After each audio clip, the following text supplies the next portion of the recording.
পবিত্র কোরআনের একটি সূরা তেলাওয়াত করেছি। এই সূরাটি আমাদের সকলের কাছেই পরিচিত। সূরার নাম সূরাতুল লাহাব। এই সূরার আরেকটা নাম হলো সূরাতুল মাসাদ। সূরার শেষে আছে ফি জিদিহা হাবলুম মিম মাসাদ। এই সূরার আরেকটা নাম সূরাতুল মাসাদ। এই সূরাটির অবস্থান পবিত্র কোরআনের 114টি সূরার মধ্যে এটা হলো 111 নম্বর সূরা। অবতীর্ণের দিক দিয়ে সূরা ফাতিহার পরে মক্কায় অবতীর্ণ সূরা হলো সূরাতুল লাহাব। সূরা ফাতিহার পরে অবতীর্ণ সূরা সূরাতুল লাহাব। সূরাতুল লাহাবের নাম সূরাতুল লাহাব কেন রাখা হলো? এই সূরার মধ্যে লাহাব দুইবার আছে।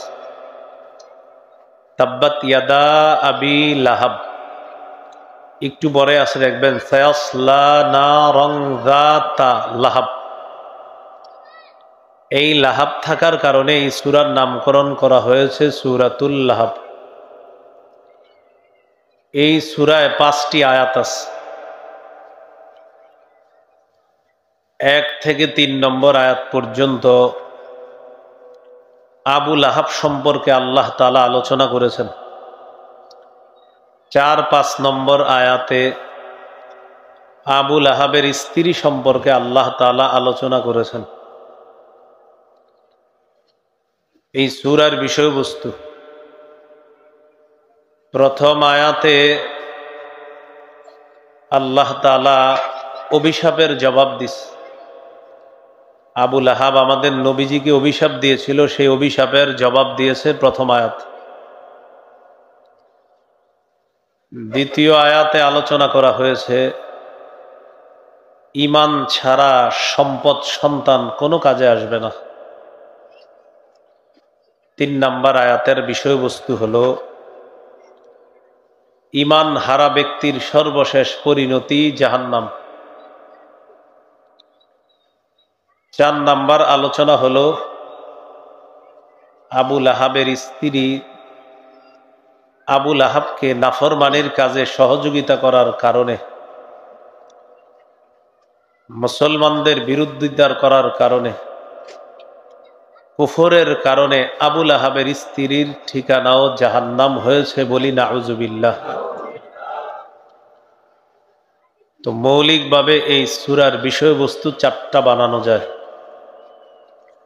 1 নম্বর অভিশাপের জবাব, 2 নম্বর ঈমান ছাড়া সম্পদ সন্তান কোনো কাজে আসবে না, 3 নম্বর ঈমান হারা ব্যক্তির ঠিকানা জাহান্নাম, 4 নম্বর ঈমান হারা ব্যক্তিকে নাফরমানির কাজে আরেকজন সহযোগিতা করার কারণে তার ঠিকানাও জাহান্নাম। মৌলিকভাবে এই সূরায় 4টি আলোচনা আছে। সূরাতুল লাহাব নাজিলের প্রেক্ষাপট, কেন আল্লাহ নাজিল করলেন? কমান এই ভাই কমান, আগের মতো কমায় রাখেন। সূরা লাহাব আল্লাহ কেন নাজিল করলেন? সহিহ বুখারীর বর্ণনা 4770 নম্বর হাদিস। এই হাদিসের মধ্যে আছে আল্লাহ তাআলা যখন সূরাতুশ শুআরার 214 নম্বর আয়াত নাজিল করলেন, এই আয়াতের বিষয়বস্তু হলো ওয়ানজির আশিরাতাকাল আকরাবিন। নবী, আপনি আপনার নিকটাত্মীয়কে ভয় দেখান, সতর্ক করেন। এটা হলো সূরা শুআরার 214 নম্বর আয়াত। এই আয়াত নাজিল করার মাধ্যমে আল্লাহ তাআলা নবীজিকে প্রকাশ্যে দাওয়াত দেওয়ার ব্যাপারে হুকুম করেছেন যে আপনি এখন থেকে প্রকাশ্যে দাওয়াত দেন।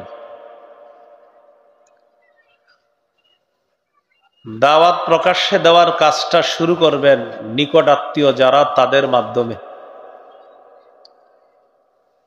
সাইদা রাসূলুল্লাহ সাল্লাল্লাহু আলাইহি ওয়াসাল্লাম আলাস সাফা। রাসূলুল্লাহ সাল্লাল্লাহু আলাইহি ওয়াসাল্লাম সাফা পাহাড়ের উপর উঠলেন। উঠার পর সকলকে যে ডাক দিতে লাগলেন, ইয়া বনি ফিহরিন ইয়া বনি আদিয়িন, হে বনি ফিহর, হে বনি আদি, লিবতুনি কুরাইশ। কুরাইশের বিভিন্ন এলাকার নাম ধরে ধরে ডাকলেন, ও বনু ফিহর, ও বনু আদি, তোমরা এদিকে আসো, কথা আছে। ফাজাআ আবু লাহাবিন ওয়া কুরাইশ, আবু লাহাব এবং কুরাইশগণ দলে দলে আসতে লাগলো, পাহাড়ের সামনে এসে একত্রিত হলো, সাফা পর্বতের সামনে। فجعل الرجل إذا لم يستطيع أن يخرج أرسل رسولا لينظر ما هو। যে ব্যক্তি আসতে পারে না সে ব্যক্তি অন্য কাউকে পাঠিয়ে দিয়েছে দেখার জন্য, দেখো তো কি হয়েছে, মোহাম্মদ কেন ডাকে, একটু দেখো তো, দেখার জন্য পাঠায় দিছে। তো সবাই যখন একত্রিত হওয়ার পর পাহাড়ের উপর থেকে রাসূলুল্লাহ সাল্লাল্লাহু আলাইহি সাল্লাম সকলের উদ্দেশ্যে বললেন, আরাআইতাকুম লাউ আখবারতুকুম আন্না খাইলান বিল ওয়াদি তুরিদু আন তুগীরা আলাইকুম আকুনতুম মুসাদ্দিকিয়া। আমি যদি তোমাদেরকে বলি এই পাহাড়ের পিছনে একদল শত্রু সেনা অপেক্ষা করছে যারা তোমাদের উপর অতর্কিত হামলা চালাবে, তোমরা কি আমার কথা বিশ্বাস করবা? ক্বালু নাআম মা জাররাবনা আলাইকা ইল্লা সিদকা। সবাই এক বাক্যে জবাব দিল, অবশ্যই বিশ্বাস করব, কারণ তুমি সত্য ছাড়া কখনো মিথ্যা বলো না, তুমি যা বলো সব সত্য, আজকে যা বলবা এগুলাও সত্য।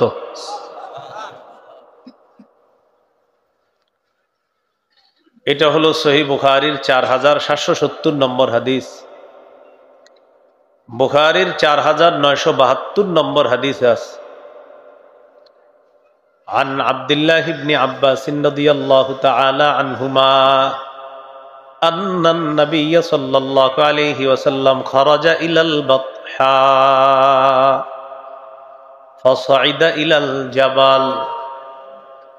রাসূলুল্লাহ সাল্লাল্লাহু আলাইহি সাল্লাম বাতহা নামক এলাকায় গেলেন। সেখানে যাওয়ার পর তিনি পাহাড়ের উপর উঠলেন। উঠার পর জাতির উদ্দেশ্যে তিনি বললেন, আরাআইতুম ইন হাদ্দাসতুকুম আন্নাল আদুওয়া মুসাব্বিহুকুম আও মুমাসসিকুম। আমি যদি তোমাদেরকে বলি একদল শত্রু তোমাদের উপর সন্ধ্যায় অথবা সকালবেলা আক্রমণ করবে, আকুনতুম তুসাদ্দিকুনি, তোমরা কি আমার কথা বিশ্বাস করবা? তারা সবাই জবাব দিল, হ্যাঁ, আমরা তোমার কথা বিশ্বাস করব, অবশ্যই বিশ্বাস করব। এই কথা বলার পর নবী বললেন, ফাইন্নী নাযীরুল লাকুম বাইনা ইয়াদাই আযাবিন শাদীদ। আমি তোমাদেরকে যন্ত্রণাদায়ক কঠিন আযাবের ভয় দেখাই। আল্লাহকে যদি আল্লাহ না মানো, আমি তোমাদেরকে সে আযাবের ভয় দেখাই, কঠিন আযাব, যে আযাব আল্লাহ তোমাদেরকে দিবেন, এই আযাবের ভয় তোমাদেরকে দেখাইতেছি। তোমরা আল্লাহকে আল্লাহ মানো। আবু লাহাব নবীজিকে জবাব দিয়ে বলল, তাব্বান লাকা সাইরাল ইয়াউম আলিহাদা জামাআতানা। মুহাম্মদ, তুমি কি আমাদেরকে এই কারণে ডেকেছো, একত্রিত করেছো? তোমার সারাটা দিন ধ্বংস হোক। নাউজুবিল্লাহ। কি বলল? তোমার সারাটা দিন ধ্বংস হোক। বদদুয়া করলো নবীজি সাল্লাল্লাহু আলাইহি সাল্লামের জন্য। আল্লাহ তাআলা আয়াত নাজিল করলেন, তাব্বাত ইয়াদা আবি লাহাবি ওয়া তাব। আমার নবী ধ্বংস হবে না, আবু লাহাবের 2 হাত ধ্বংস হোক, আবু লাহাবও ধ্বংস হোক। আবু লাহাব বদদুয়া করেছিল তাব্বান শব্দ দিয়ে, আল্লাহ জবাবও দিলেন তাব্বান শব্দ দিয়ে। তোর ভাষায় আমি আল্লাহ জবাব দিয়ে দিলাম, আমার নবী ধ্বংস হবে না, তুই ধ্বংস হবি। তো নবীজি নিকট আত্মীয়দেরকে ভয় দেখানো শুরু করলেন। সহিহ বুখারীর বর্ণনা 2753 নম্বর হাদিস। قال رسول الله صلى الله عليه وسلم يا معشر قريش اشتروا أنفسكم হে কুরাইশ সম্প্রদায়, তোমরা নিজেদেরকে আগুন থেকে বাঁচাও। ফাইন্নী লা উগনি আনকুম মিনাল্লাহি শাইআ, আল্লাহর আযাবের মোকাবেলায় আমি নবী তোমাদের কোনো উপকার করতে পারবো না। ইয়া বানি আব্দি মানাফ লা উগনি আনকুম মিনাল্লাহি শাইআ, ও বনু আব্দি মানাফ, তোমরা নিজেদেরকে বাঁচাও, আমি কিন্তু তোমাদেরকে আল্লাহর আযাবের মোকাবেলায় কোনো উপকার করতে পারবো না। ইয়া আব্বাস ইবনে আব্দুল মুত্তালিব, ও আব্বাস আমার চাচা, লা উগনি আনকা মিনাল্লাহি শাইআ, আমি আপনাকে আল্লাহর আযাবের মোকাবেলায় কোনো উপকার করতে পারবো না।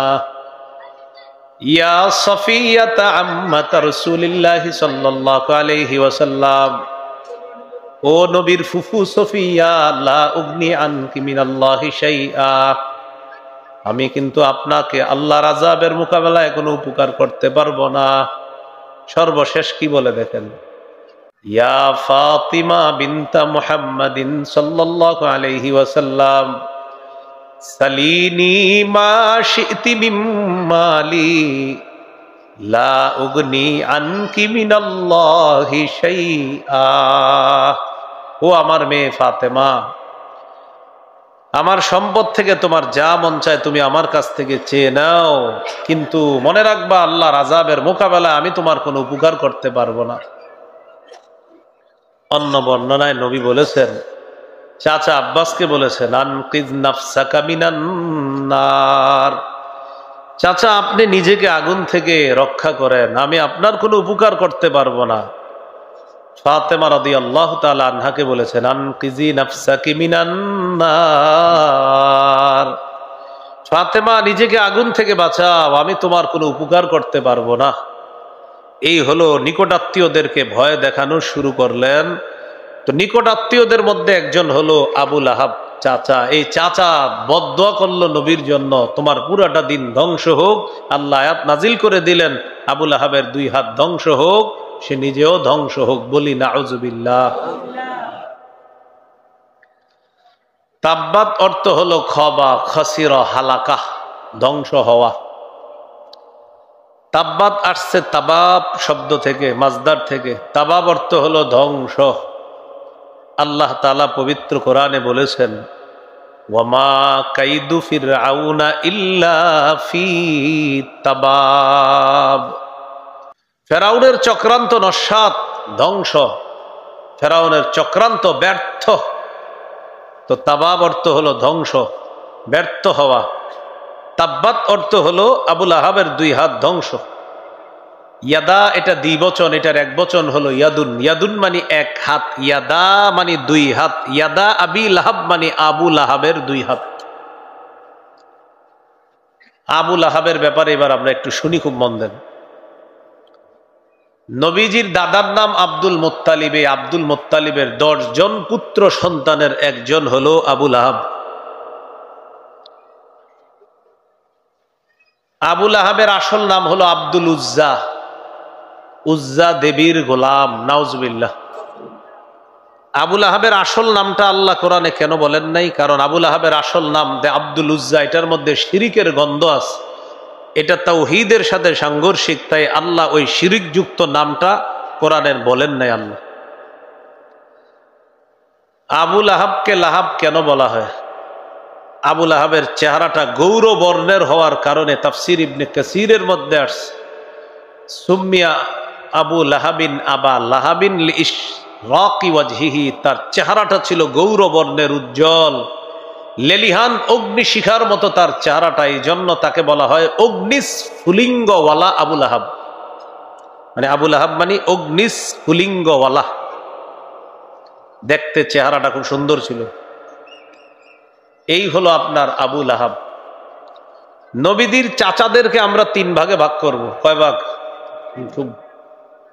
1 নাম্বার, নবীজির কথা বিশ্বাস করছে, নবীজির সাথে জিহাদে শরীক হয়েছে, ঈমান নিয়ে মৃত্যুবরণ করেছে, এই হলো 1 প্রকার চাচা। দ্বিতীয় প্রকার চাচা হলো নবীজিকে আদর যত্ন করেছে কিন্তু ঈমান আনে নাই, ঈমান নিয়ে মরে নাই। তৃতীয় প্রকার চাচা হলো নবীর নবুয়ত প্রকাশের পর থেকে মরণ পর্যন্ত নবীর শত্রুতা করেছে, এই হলো নবীদের চাচা 3 ধরনের। তাহলে নবীর চাচা কয় ধরনের?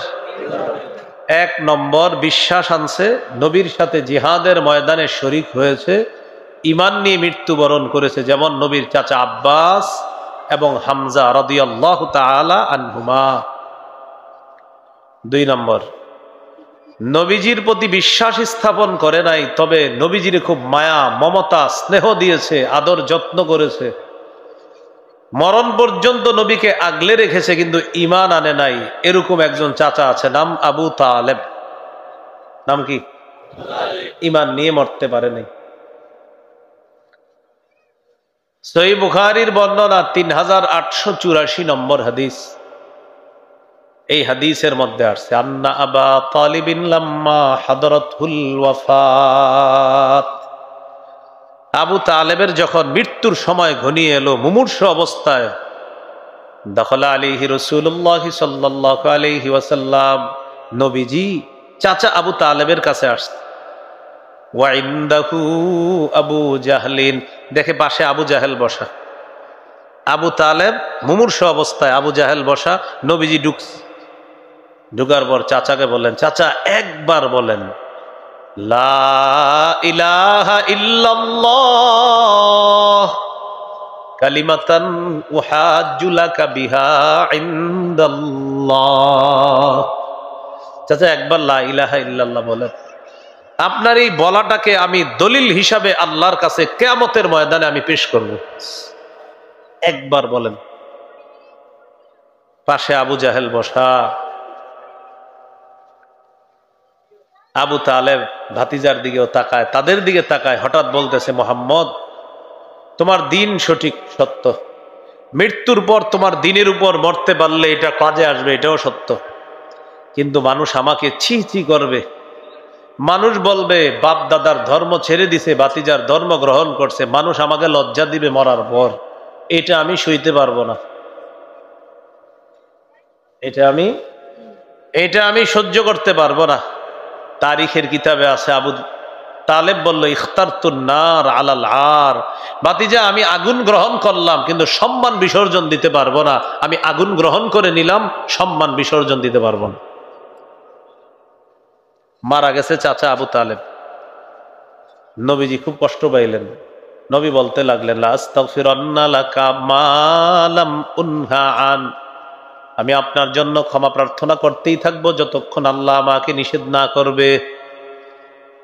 আল্লাহ তাআলা আমাকে নিষেধ না করা পর্যন্ত আমি আপনার জন্য ক্ষমা প্রার্থনা করতে থাকবো। নবীজি চাচার জন্য ক্ষমা প্রার্থনা করতে লাগলেন। কেন? আল্লাহ যদি নিষেধ না করে আমি ক্ষমা চাইবো খালি আপনার জন্য। আল্লাহ তাআলা আয়াত নাজিল করে দিলেন, মা কানা লিন-নাবিয়্যি ওয়াল্লাযীনা আমানু আইয়াস্তাগফিরু লিল মুশরিকিনা ওয়ালাউ কানু উলি কুরবা মিন বা'দি মা তাবায়্যানা লাহুম আন্নাহুম আসহাবুল জাহিম।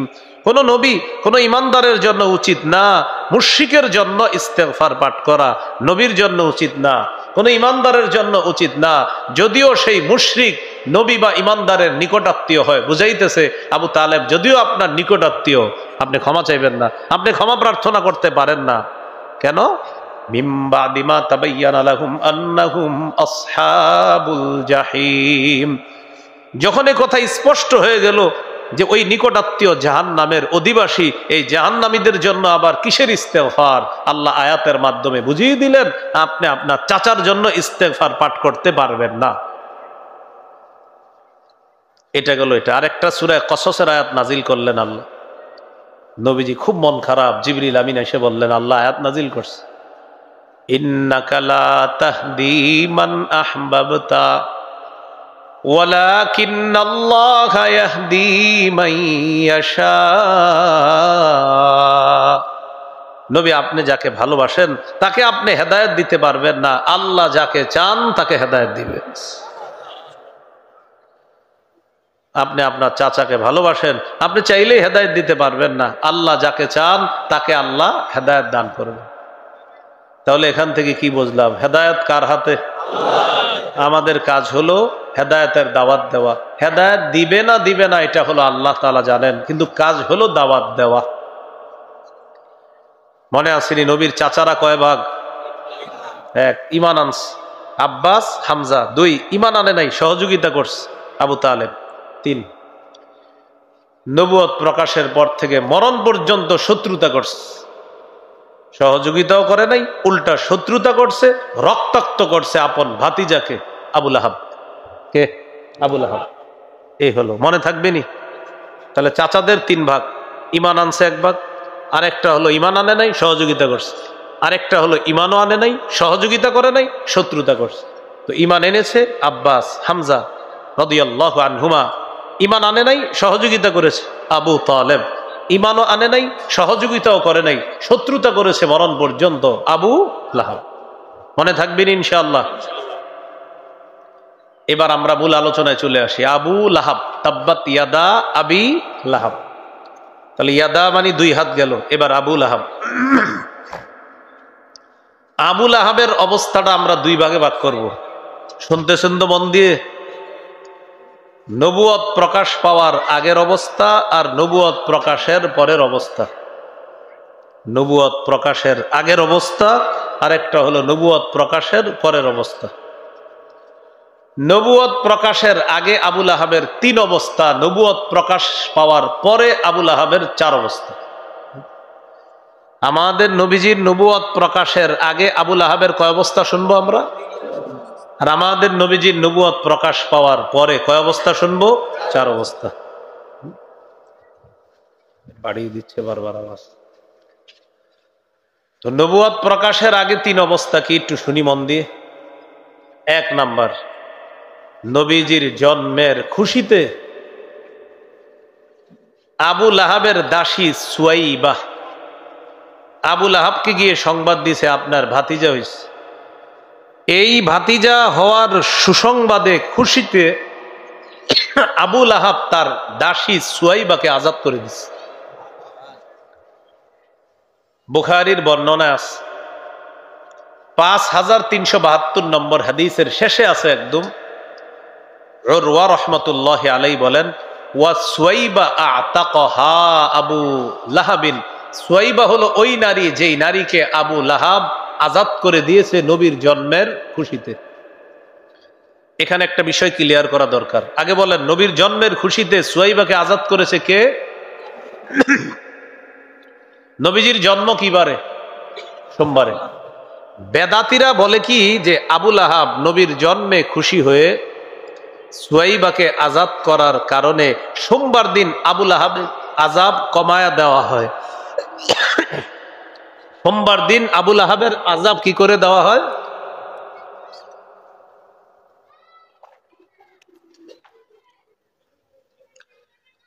তো বেদাতি যারা আছে তাদের দাবি হলো সোমবার দিন আবু লাহাবের আজাব কমিয়ে দেওয়া হয়। কেন? যে নবীর জন্মের খুশিতে আবু লাহাব সুয়াইবাকে আজাদ করার কারণে নবীজির নাকি আজাব কমিয়ে দেওয়া হয় সোমবার দিন। এটা হলো একটা জাল বর্ণনা। বলেন কি বর্ণনা? আমি কমাইতে বলি বারবার, আপনারা বাড়াইতে না। শুরুতে আওয়াজটা যেমন ছিল মন রাখতেন, ইচ্ছা করে খালি বারবার প্রত্যেকটা মাহফিলে একই কাজ, বারবার বলতেছে আওয়াজ বাড়ায় না, শুধু আওয়াজ বাড়ায়। সুয়াইবাকে আজাদ করে দিছে কেন? নবীর জন্মের সুসংবাদ দিছে। সুসংবাদ দেওয়ার কারণে সুয়াইবাকে আজাদ করে দিয়েছে।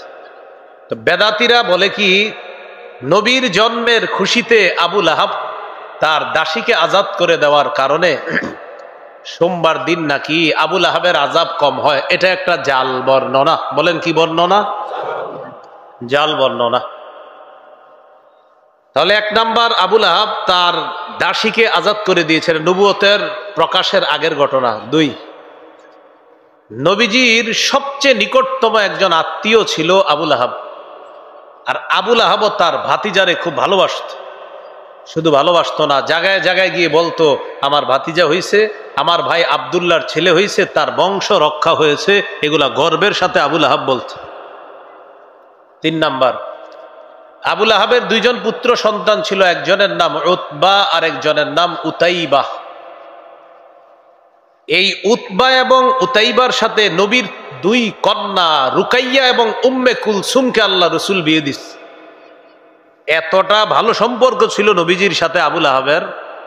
আবুল আহাবের দুই সন্তান, একজনের নাম উতবা আর একজনের নাম উতাইবা। এই উতবা আর উতাইবার সাথে নবীর দুই কন্যা রুকাইয়া এবং উম্মে কুলসুমকে আল্লাহ রসুল বিয়ে দিস। তাহলে সম্পর্ক খারাপ না অনেক গাঢ়? নবুয়ত প্রকাশের পরে না আগে? এই হলো নবুয়ত প্রকাশের আগে আবুল আহাবের নবীর সাথে তিন অবস্থা: এক, খুশিতে দাসী আজাদ করে দিছে; দুই, নবীর সাথে বেশি আন্তরিকতা রাখতো, শুধু তাই না, ভাতিজা বলে বলে পরিচয় দিয়ে সবার কাছে গিয়ে বলে বেড়াইতো আমার ভাই আব্দুল্লাহর বংশ রক্ষা হয়েছে, আমার ভাতিজা মোহাম্মদ, এরকম বলে বলে বেড়াইতো গর্বের সাথে। তিন, আবুল আহাবের দুই পুত্র এই উতবা আর উতাইবা, তার এই দুই পুত্রকে বিয়ে করাইছে নবীর দুই কন্যা রুকাইয়া এবং উম্মে কুলসুম। এবার নবুয়ত প্রকাশ পাইছে। প্রকাশ পাওয়ার পর চার অবস্থা। এক নম্বর, যখন নবুয়ত প্রকাশ পাইছে আবুল আহাব তো বদদুয়া করলো, মোহাম্মদ তুমি ধ্বংস হও, নাউজুবিল্লাহ। আবুল আহাব কি করলো? রাগে নবীজির যে দুই কন্যা, আবুল আহাবের দুই সন্তানের স্ত্রী, এই কন্যা দুইজনকে বাধ্য করে তালাক দেওয়াইছে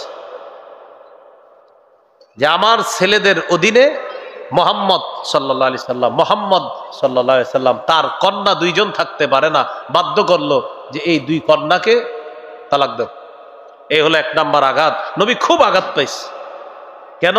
তুমি কেন নবুয়ত দাবি করছো? তুমি কেন লাত উজ্জাত মানাত এগুলার বিরোধিতা করো? তাই মোহাম্মদের কন্যা আমার ঘরের পুত্রবধূ হয়ে থাকতে পারবে না, তালাক দিস।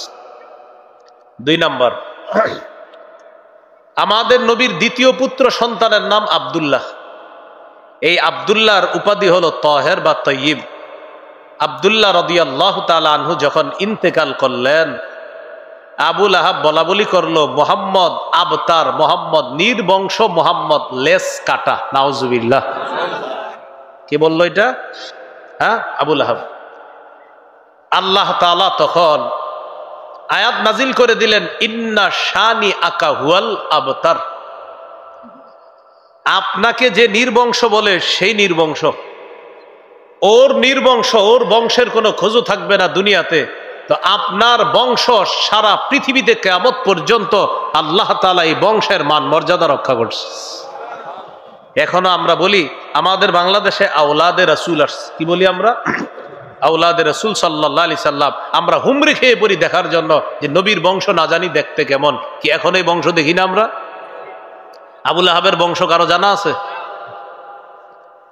তো আল্লাহ বললেন ইন্না শানি আকা হুয়াল আবতার। এগুলো দ্বিতীয় ঘটনা। কখন? নবুয়ত প্রকাশের পরে। তিন নাম্বার ঘটনা,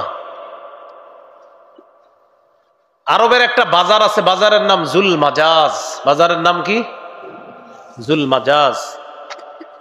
এই বাজারে রাসূল সাল্লাল্লাহু আলাইহি সাল্লাম গেলেন দাওয়াত দিতে। জনগণকে লক্ষ্য করে বললেন, ইয়া আইয়ুহান নাস কুলু লা ইলাহা ইল্লাল্লাহ তুফলিহু। হে লোক সকল, তোমরা বলো লা ইলাহা ইল্লাল্লাহ, তোমরা সফলকাম হয়ে যাবা। এটা নবীজি দাওয়াত দিলেন। আবুল আহাব পাথর নিয়ে গেছে, পিছন দিয়ে গিয়ে বলতেছে সে মিথ্যাবাদী। এটা বলে নবীরে পাথর মারলো। নবীর পা থেকে রক্ত ঝরা শুরু হলো। পা থেকে রাসূলুল্লাহ সাল্লাল্লাহু আলাইহি সাল্লামের পা থেকে রক্ত ঝরছে। এখান থেকে একটা শিক্ষা, দাওয়াতের কাজ করতে গেলে কর্মের আঘাত আমার আপনার উপরে আসতে পারে। কেউ কর্মের আঘাত এরকম কর্ম দিয়ে আঘাত করতে পারে, যেমন পাথর মেরে নবীজিকে আঘাত করছে। সহিহ বুখারীর বর্ণনা 240 নম্বর হাদিস। রাসূলুল্লাহ সাল্লাল্লাহু আলাইহি সাল্লাম কাবা চত্বরে নামাজ পড়তেছে। বাইনামা রাসূলুল্লাহ সাল্লাল্লাহু আলাইহি ওয়াসাল্লাম ইউসাল্লি বিফিনাইল কাবা। নবীজি একবার কাবা চত্বরে নামাজ আদায় করতেছে। পাশে কাফেররা বৈশা কথাবার্তা বলতেছে। এক কাফের বলল হঠাৎ, আইয়ুকুম ইয়াজিউ বিসালা জাজুরি আলি ফুলান।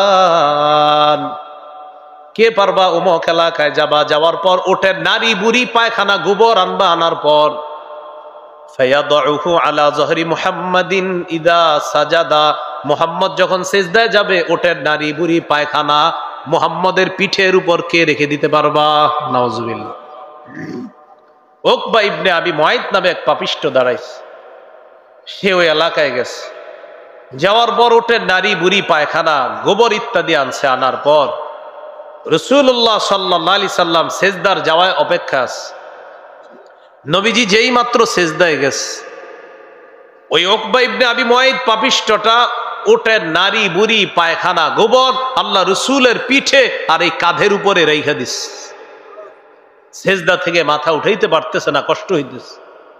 ফাতেমা রাদিয়াল্লাহু তাআলা আনহা, আব্দুল্লাহ ইবনে মাসউদ রাদিয়াল্লাহু তাআলা আনহু বলেন, লাউ কান আলী মানআ, আমার যদি বাধা দেওয়ার ক্ষমতা থাকতো আমি বাধা দিতাম, তো কাফেরদের কারণে কিছুই করার ছিল না।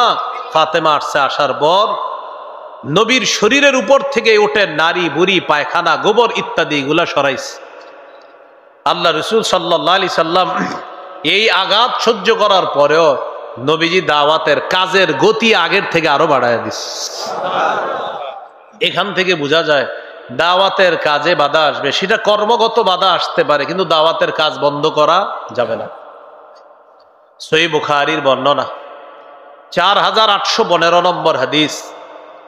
এই হাদিসের মধ্যে আছে রাসূলুল্লাহ সাল্লাল্লাহু আলাইহি সাল্লাম একদিন কাবা চত্বরে দাঁড়ায় আছে।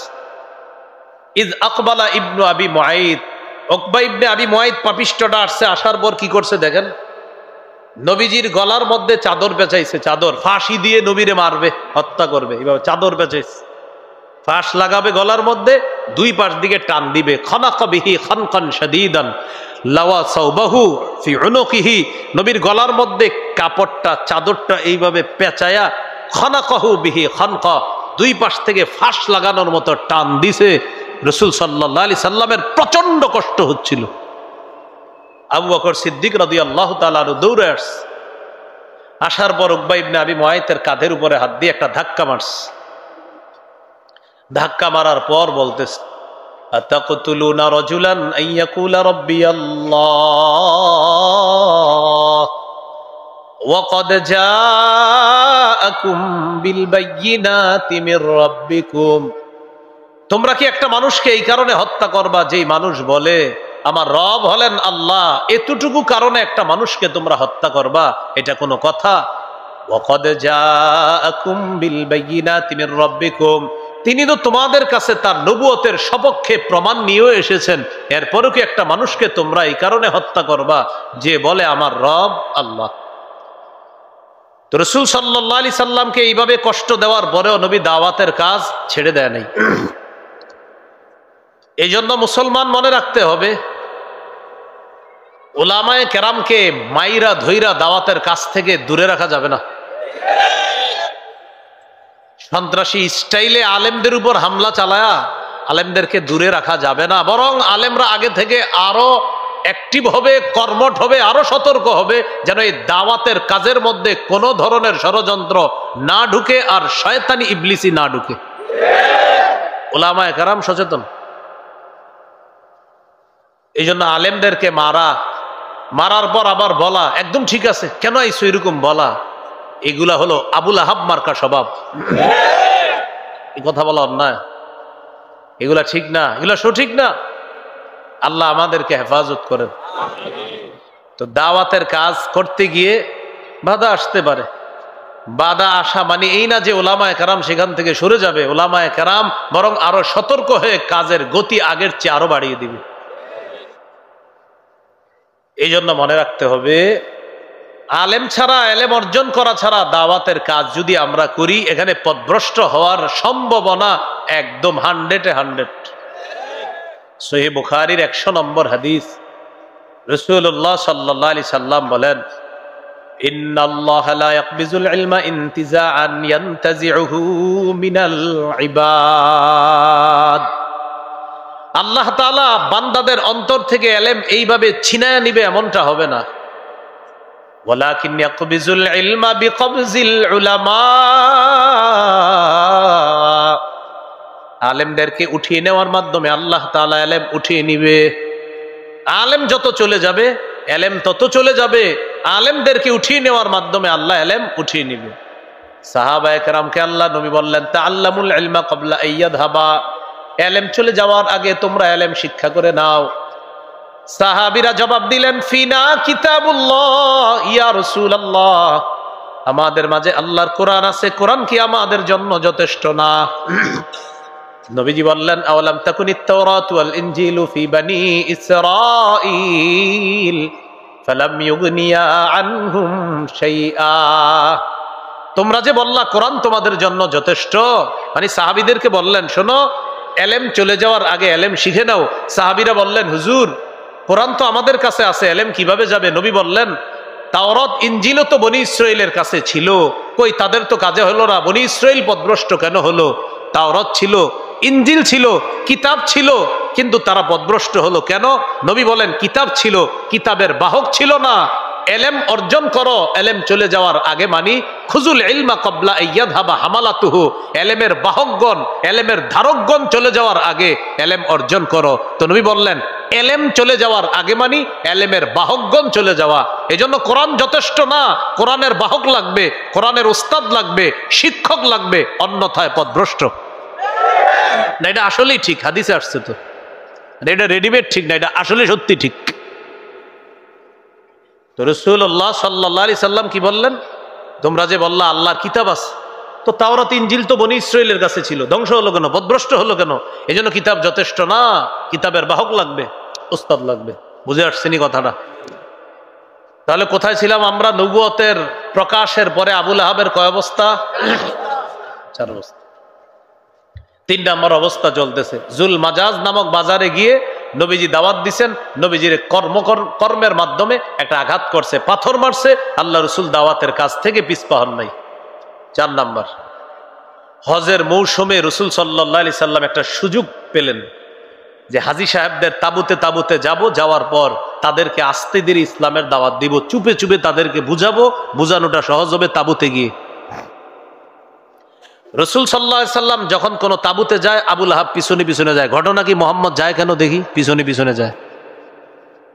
রাসূলুল্লাহ সাল্লাল্লাহু আলাইহি সাল্লাম তাবুতে ঢুকলেন, ঢুকার পর আবু লাহাবও ঢুকছে। নবীজি তাবুর ভিতরে গিয়ে জাতিকে বোঝানোর চেষ্টা করে, ভাই আমি আপনাদের কাছে আসছি একটু দাওয়াত দিতে, এরকম দাওয়াতের কাজ করতেছে। আবু লাহাব পিছন দিয়ে গিয়ে বলে, ইয়া আইয়ুহান নাস লা তুতিউহু, হে লোক সকল, তোমরা মুহাম্মদের কথা শুনবা না, তাকে অনুসরণ করবা না। ফাইন্নাহু সাবিউন কাজ্জাব, মুহাম্মদ ধর্মত্যাগী, মুহাম্মদ মিথ্যাবাদী, নাউজুবিল্লাহ। তাহলে আবু লাহাব হাজীদের ক্যাম্পে গিয়ে নবীজি হাজীদেরকে দাওয়াত দেয়, আবু লাহাব পিছন দিয়ে গিয়ে বলে, মুহাম্মদ ধর্মত্যাগী, মুহাম্মদ মিথ্যাবাদী, নাউজুবিল্লাহ, নাউজুবিল্লাহ, নাউজুবিল্লাহ। আল্লাহ তাআলা আমাদের নবীকে সান্ত্বনা দেয় সূরা আনআমের 34 নম্বর আয়াতের মাধ্যমে, ওয়ালাকাদ কুযযিবাত রুসুলুম মিন ক্বাবলিক ফাসাবারু আলা মা কুযযিবু ওয়া উযু হাত্তা আতাহুম নাসরুনা। নবী আপনি কষ্ট পায়েন না, আপনার আগে যত রাসূল ছিল, যত নবী ছিল, তাদেরকেও কষ্ট দেওয়া হয়েছে, তাদেরকে মিথ্যাবাদী বলা হয়েছে, তাদেরকে কষ্ট দেওয়া হয়েছে। তারা কষ্টে ধৈর্য ধারণ করার কারণে হাত্তা আতাহুম নাসরুনা, তাদের কাছে আমার সাহায্য এসেছে, আপনার কাছেও সাহায্য আসবে। লা মুবাদ্দিলা লিকালিমাতিল্লাহ, আল্লাহর কথা পরিবর্তনকারী কেউ নাই। কষ্টের পরে, ধৈর্যের পরে আমি আল্লাহর সাহায্য আসবে, এটাই হলো চূড়ান্ত কথা, এই কথা পরিবর্তন হবে না। এখন আসেন 4 নাম্বার, এখানে কথার আঘাত। 3 নাম্বারটা ছিল কর্মের আঘাত, পাথর মারস। 4 নাম্বারটা হলো আবু লাহাব গিয়ে বলতেছে, মুহাম্মদের কথা শুনবা না, মুহাম্মদ ধর্মত্যাগী, মুহাম্মদ মিথ্যাবাদী। এখানে দিল কথার আঘাত। কিসের আঘাত করলো? কথার আঘাত করলো।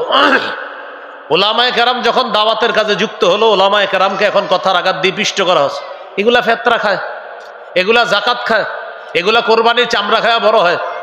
এই জাতীয় কথা যদি কোনো সাথী ভাইয়েরা বলেন, তাড়াতাড়ি তওবা করেন, না হয় আল্লাহর কসম পথভ্রষ্টতা অবধারিত। তওবা করেন। জাকাত ফেতরা কি সবাই খায়? যারা জাকাত খাওয়ার যোগ্য সেই খাচ্ছে। ফেতরার যোগ্য যে সে খাচ্ছে, না হলে আল্লাহ ফেতরার বিধান কেন দিছে, জাকাতের বিধান কেন দিছে বলেন? তো বলে কি লেখে, এবার কোরবানির চামড়া দিব না। যে বছর বলবেন কোরবানির চামড়া দিবেন না, ওই বছর ইনশাল্লাহ মাদ্রাসার কালেকশন আরো বেশি হবে। আমাদের দেশের একজন দেশের দায়িত্বশীল স্বরাষ্ট্রমন্ত্রী একবার বলেছিল, এবছর মাদ্রাসায় চামড়া আপনারা দিবেন না, ওই বছর চামড়ার রেকর্ড হয়েছে মাদ্রাসায়। এই জন্য দিনের কাজের বিরোধিতা করবেন, আল্লাহ তাআলা কাজের গতি আরো বাড়ায় দিবে। দিনের কাজের বিরোধিতা করেন না। উলামায়ে কেরাম আপনাদের শত্রু না, মাথা রাখতে হবে। তো কথার আঘাতে পিষ্ট করে, কিসের আঘাতে? এই যে আমি বয়ান করছি না, আমার বয়ানেও লিখবে অনেকে, এই ও জাকাতখোর, ফেতরাখোর, এরকম লিখবে, আমারও লিখবে। অথচ আমার জিন্দিগি তো আমি না ফেতরা না জাকাত কোনোটাই আমি নেই, কিন্তু আমারও এটা লিখবে। এর মানে এরকম না, মানে জাকাতের যোগ্য যারা, ওই ছাত্ররা জাকাত খাবে। এতিমাস অসহায় আছে তো তারা তো জাকাত খাবে। এই হলো আপনার হালাত। আল্লাহ আমাদেরকে বুঝার তৌফিক দান করেন। তো কি বললাম, আবু লাহাবের নবুয়ত প্রকাশ যখন পাইল নবীজির, তখন আবু লাহাবের কয় অবস্থা? এক নম্বর, রাসূল সাল্লাল্লাহু আলাইহি সাল্লামের মেয়ে দুইটাকে তালাক দেওয়া হলো। কোন মেয়ে? রুকাইয়া, উম্মে কুলসুম। ও এখানে মনে রাখবেন, এই রুকাইয়া আর উম্মে কুলসুমকে পরবর্তীতে আল্লাহ রসুল হযরত উসমান গনি রাদিয়াল্লাহু তাআলা আনহুর সাথে বিয়ে দিয়েছেন। প্রথমে এক কন্যা বিয়ে দেওয়ার পর তিনি মারা গেলেন, আরেক কন্যাকেও হযরত উসমানের কাছে বিয়ে দিয়ে দিলেন। এই হলো সেই দুই কন্যা। দুই নাম্বার, নবীজিকে আফতার বলেছিল, লেজ কাটা, নির্বংশ।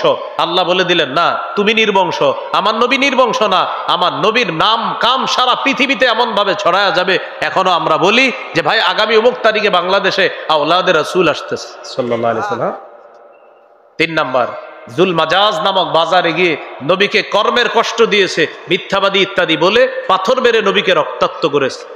চার নাম্বার, কথার আঘাত দিছে, নবীরে বলছে মিথ্যাবাদী। তাহলে কর্ম আর কথার আঘাত সহ্য করার পরেও নবীজি দাওয়াতের কাজ ছেড়ে দিয়েছে না আরো করেছেন? এখান থেকে মনে রাখতে হবে, দাওয়াতের কাজ আমরা যারা করব, আইয়াকুনা সাবিতান, অবিচল ভাবে করতে হবে। সূরা আনকাবুতের 14 নম্বর আয়াতে আল্লাহ বলেন, ওয়ালাকাদ আরসালনা নূহান ইলা কওমিহি ফালাবিথা ফীহিম আলফা সানাহ ইল্লা 50 আমা। আমি নূহ নবীকে তার জাতির মাঝে প্রেরণ করেছি, তিনি তাদের মাঝে 950 বছর দাওয়াত দিয়েছেন। 50 বছর কমে 1000 বছর অবস্থান করেছেন। তাদেরকে 950 বছর দাওয়াত দেওয়ার ফলে কি হয়েছে? অন্য আয়াতে আল্লাহ বলেন, নূহ নবীর কথাটা আল্লাহ বলে দিয়েছেন, রব্বি ইন্নী দাউতু কওমি লাইলাও ওয়া নাহারা। হে আমার রব, আমি আমার জাতিকে দিনে দাওয়াত দিয়েছি, রাতে দাওয়াত দিয়েছি। ফালাম ইয়াজিদহুম দুআই ইল্লা ফিরারা। তারা আমার দাওয়াতে বেশিরভাগ শুধু পলায়ন করেছে, বারবার পলায়ন করেছে। এখান থেকে জানলাম দাওয়াত দিতেই থাকতে হবে, হেদায়েতের কথা বলতেই থাকতে হবে। মানুষ গ্রহণ করুক আর না করুক, অবিচলভাবে আপনার কাজ করতে হবে। 950 বছর দাওয়াত দিলেন, দাওয়াত দেয় জাতি কি করে? অন্য আয়াতে আল্লাহ বলেন, আল্লাহ যখনই তাদেরকে দাওয়াত দিয়েছি, জালু আসাবিআহুম ফি আযানিহিম, তারা তাদের আঙ্গুলগুলা কানের মধ্যে প্রবেশ করিয়েছে। এইভাবে জালু আসাবিআহুম ফি আযানিহিম, তাদের কর্ণে তাদের আঙ্গুল স্থাপন করেছে দাওয়াতের কথা না শোনার জন্য। তাহলে কি শিখলাম? অবিচল ভাবে দাওয়াতের কাজ করতে হবে। জাতি যদি এটা গ্রহণ করুক বা না করুক এতে কিছু না, কিন্তু আপনি জাতিকে দাওয়াত দিতে হবে। আল্লাহ কথাগুলা বুঝে শুনে আমল করার তৌফিক দান করেন। এই হলো তাব্বাত ইয়াদা আবি লাহাবি ওয়া তাব। আল্লাহ দুইবার বলছে ধ্বংস, তাব্বাত, পরে আবার বলছে অতাব্বা। আসেন একটু বুঝেন, দুই হাত ধ্বংস হোক দ্বারা কি উদ্দেশ্য? দুই হাত ধ্বংস হোক দ্বারা আরবরা সাধারণত অংশ দিয়ে, বলেন অংশ দিয়ে পূর্ণকে উদ্দেশ্য নেয়। আবার বলেন অংশ বলে পূর্ণকে উদ্দেশ্য নেয়। হাত বলে ব্যক্তি উদ্দেশ্য। মানে আল্লাহ বলছে দুই হাত ধ্বংস, কিন্তু এখানে উদ্দেশ্য ব্যক্তি। তো আরবদের একটা রীতি হলো তারা অংশ বলে পূর্ণ মানুষটাকে উদ্দেশ্য নেয়। এই জন্য তাদের ওই পরিভাষা অনুযায়ী আল্লাহ বললেন তাব্বাত ইয়াদা আবি লাহাব, আবু লাহাবের দুই হাত ধ্বংস হোক। উদ্দেশ্য এখানে যদিও আল্লাহ অংশ বলছে, হাত বলছে, উদ্দেশ্য পুরা ব্যক্তিটা, মানুষটা উদ্দেশ্য। তাহলে তাব্বাত এক ধ্বংস, সাথে আল্লাহ বলছে তাব্বা ধ্বংস, ডাবল ধ্বংস। আমার নবীর জন্য বদদোয়া করছে এক ধ্বংস, আল্লাহ বদদোয়ার জবাব দিছে তুই ডাবল ধ্বংস। নবীজিরে বলছে তাব্বা লাকা, তোমার জন্য ধ্বংস মোহাম্মদ। আল্লাহ অবিকল ভাষায় জবাব দিয়েছে না না, আমার নবীর পুরাটা দিন ধ্বংস হবে না, তুমি আবুল আহাব ধ্বংস হবা, ওয়াতাব্বা তুমি আবার ধ্বংস, তুমি ডাবল ধ্বংস। এই গেল প্রথম আয়াত। চলেন দ্বিতীয় আয়াতে যাই। মা আগনা আনহু মালুহু ওয়া মা কাসাব। খুব মন দিয়ে শুনেন এটা। আবুল আহাবের সম্পদ এবং সন্তান তার কোনো কাজে আসে নাই। আবুল আহাবের সম্পদ এবং সন্তান তার কোনো কাজে আসে নাই। আবুল আহাবের প্রচুর সম্পদ ছিল, প্রচুর সন্তান ছিল, তার অহংকার ছিল আমার সম্পদের অভাব নাই, আবার আমার পুত্র সন্তান আছে। ওই জামানায় পুত্র সন্তান হওয়া মানে অহংকার করা। পুত্র হইতো আর বুঝাইতো আমার ছেলে আছে, আমার বংশ রক্ষা হবে। তিরমিজির বর্ণনা 1999 নম্বর হাদিস। قال رسول الله صلى الله عليه وسلم لا يدخل الجنة من كان في قلبه مثقال ذرة من كبر। নবীজি বলেন যার অন্তরে সামান্য পরিমাণ অহংকার আছে সে জান্নাতে প্রবেশ করবে না। তো আবুল আহাবের অহংকার, আমার সম্পদ আছে, আমার সন্তান আছে। আল্লাহ বলেন মা আগনা আনহু মালুহু ওয়া মা কাসাব। আবুল আহাবের সম্পদ এবং সন্তান তার কোনো কাজে আসে নাই।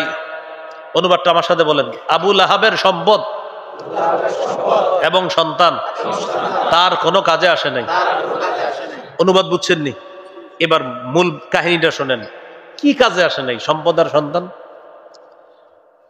ওলামা হযরত ছাড়া অন্যরা বলবেন বদর যুদ্ধে কাদের জয় হয়েছে? মুসলমানদের। কাদের পরাজয় হয়েছে? কাফেরদের। বদর যুদ্ধে কাফেরদের শোচনীয় পরাজয়ের 7 দিন পর, বদর যুদ্ধে কাফেররা শোচনীয়ভাবে পরাজয় বরণ করার 7 দিন পর আবুল আহাবের গলার মধ্যে গুটি বসন্তের রোগ হয়। গুটি বসন্ত, বসন্ত রোগ হয়েছে। এই রোগে আবুল আহাব মারা গেছে। মারা যাওয়ার পর ওই যুগে আরবরা ছোঁয়াচে রোগকে খুব বিশ্বাস করত। তারা ভাবতো বসন্ত রোগ হয়েছে, ও মা সর্বনাশ, আমার গায়েও আসতে পারে, এরকম মনে করে পালায়া যাইতো। আবুল আহাব বসন্ত রোগে মারা যাওয়ার পর আবুল আহাবের সন্তান টেনশনে পড়ে গেল, ছেলেরা বাবে বসন্ত রোগে মারা গেছে, এখন এখান থেকে গন্ধ ছুটবে, না জানে আমাদের শরীরেও সংক্রমণ হয় কিনা। বাপের রাইখা সন্তানরা পালায়া গেছে। ওই যে তার সন্তান কোনো কাজে আসে নাই, আল্লাহ না বললেন কাজে আসে নাই, সন্তানরা পালায়া গেছে। এই বিষয়টা আপনাদেরকে বোঝানো একদম কঠিন না, সহজ। করোনার সময় কোটিপতির সন্তানরা হুজুরদেরকে ফোন দিয়ে বলছে হুজুর বাপের লাশ অমুক জায়গায় আছে, আর কিচ্ছু জানতে চাই না, এটা কেমনে পারেন, কোথায় ধুয়ে আসবেন ধুয়ে আসেন। কি ঠিক না?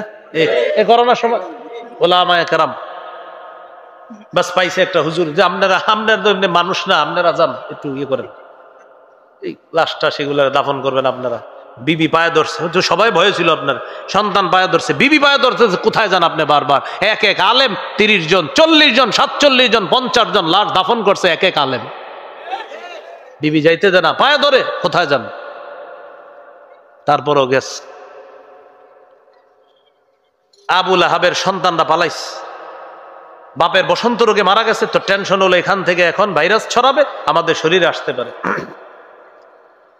লাশ 3 দিন পয়রা রইছে। কয়দিন? পচে গলে অবস্থা এমন। তো তাদের আকীদা ছিল যে লাশ পচে যাওয়ার পরে আস্তে আস্তে ভাইরাসটা আর থাকে না, এটা তাদের একটা আকীদা। লাশ 3 দিন পচে গলে যখন আপনার পচা শুরু হইলো আর গন্ধ বের হওয়া শুরু হইলো, বিভিন্ন জন এটা সেটা বলা শুরু করলো।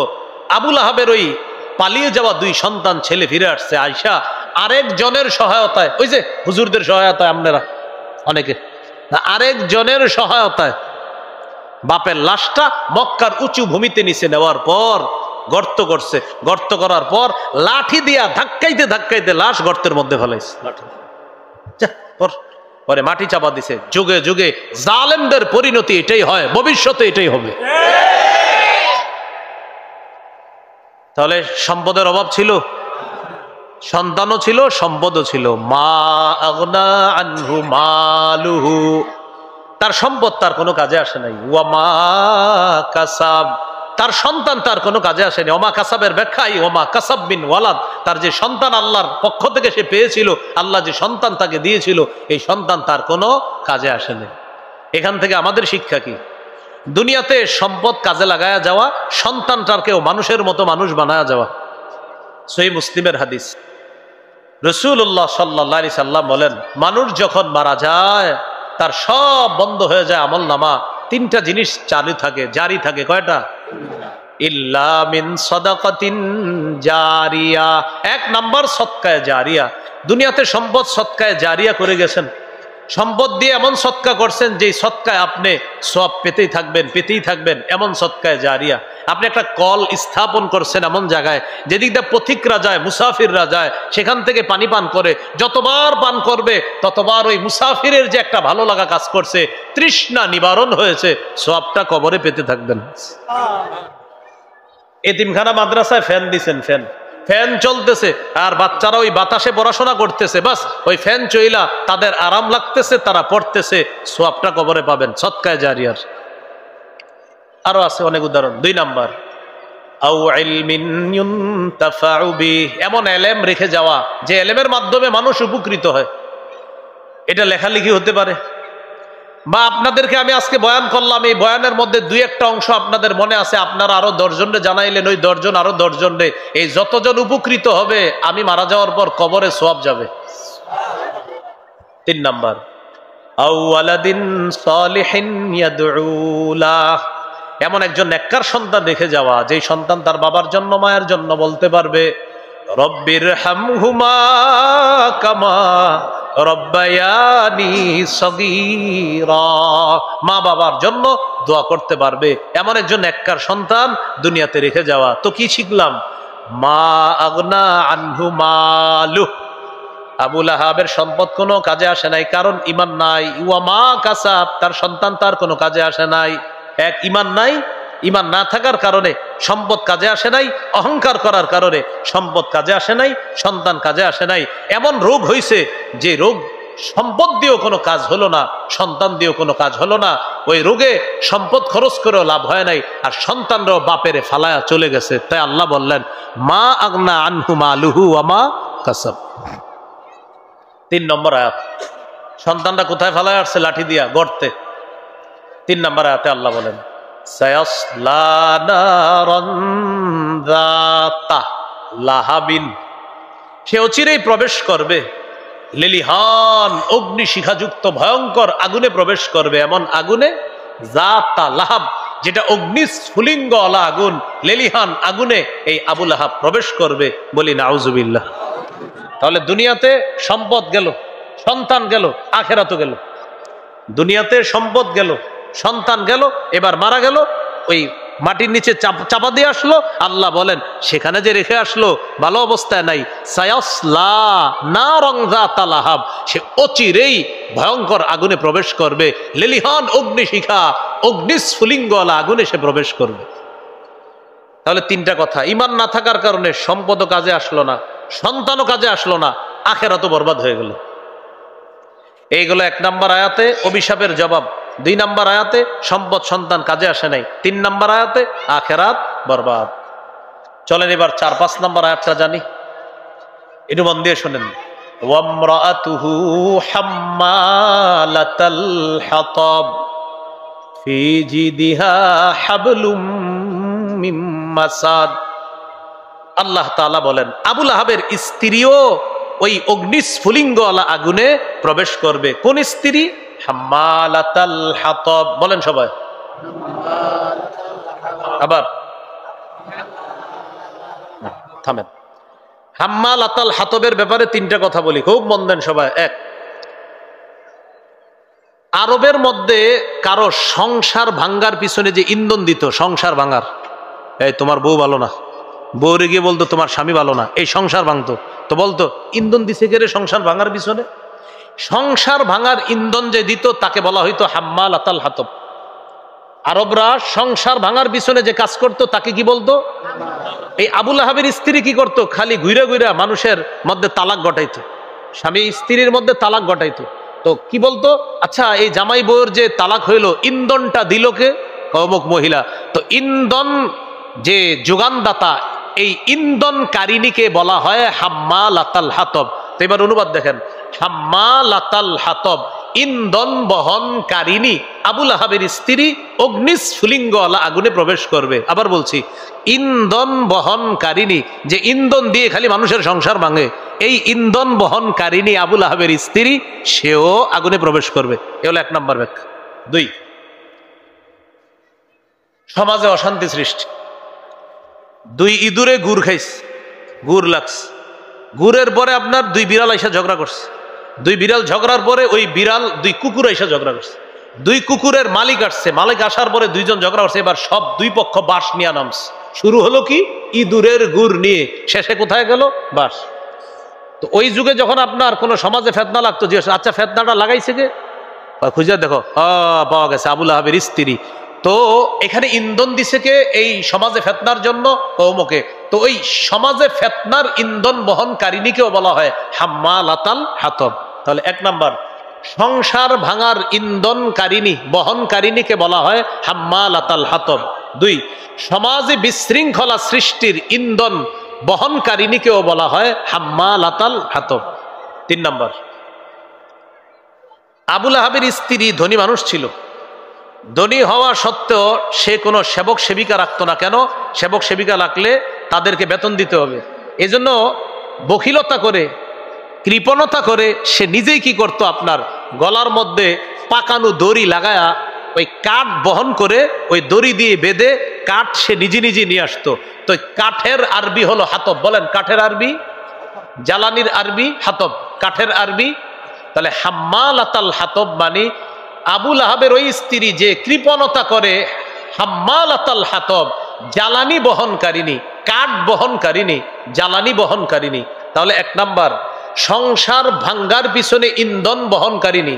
2 নাম্বার, সমাজে ফেতনা লাগানোর পিছনে ইন্ধন বহনকারিণী। 3 নাম্বার, কৃপণতা করে কাঠ নিজেই বহনকারিণী আবুল আহাবের স্ত্রী, সেও আগুনে প্রবেশ করবে।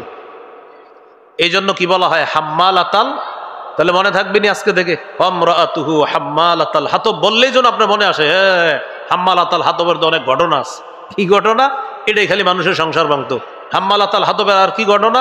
এ খালি সমাজে ফেতনা সৃষ্টি করতো। হাম্মালাতাল হাতবের আর কি ঘটনা? কৃপণতা করে নিজেই কাঠ বহন করে নিয়ে আসতো। আর কাঠ বহনকারিণীকে বলা হয় হাম্মালাতাল হাতব, ইন্ধন বহনকারিণীকে বলা হয় হাম্মালাতাল হাতব, ইন্ধন যোগানদাতারকে বলা হয় হাম্মালাতাল হাতব। বুঝে আসছেনি সবার? এই হলো ওয়ামরাআতুহু হাম্মালাতাল হাতব।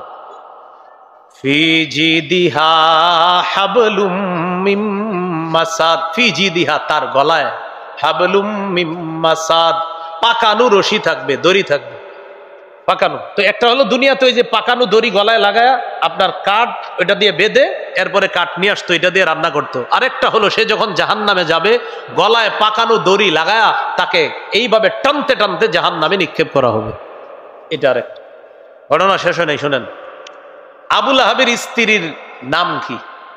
তার স্ত্রীর নাম হলো আওরা অথবা আরওয়া। কি বললাম? আরওয়া, আওরা অথবা আরওয়া, আইন ওয়াও র আলিফ হামজা, আওরা অথবা আরওয়া, হামজা র ওয়াও আলিফ হামজা, আরওয়া। এই আওরা বিনতে হারব অথবা আরওয়া বিনতে হারব, তিনি আবার ছিলেন নবীর সাহাবী আবু সুফিয়ান রাদিয়াল্লাহু তাআলা আনহুর বোন। আবু সুফিয়ান রাদিয়াল্লাহু তাআলা আনহুর বোন কে? আবুল আহাবের স্ত্রী আওরা। তাকে বলা হয় উম্মে জামিল। বলেন, তার উপাধি কি? উম্মে জামিল, বা কুনিয়ত, উপনাম হলো উম্মে জামিল। এই মহিলা আপনার কি করত? নগদ কবিতা বানায় ফেলতে পারতো। কবি ছিল, নগদ কবিতা বানাইতো। আর তার চোখ ছিল টেরা। টেরা হওয়ার কারণে তাকে বলা হয় আওরা। কেউ কেউ বলেন তার স্বামী আবুল আহাবও টেরা ছিল। আর এখানে হলো আপনার আওরা, সেও টেরা ছিল, এই জন্য আওরা বলা হয়।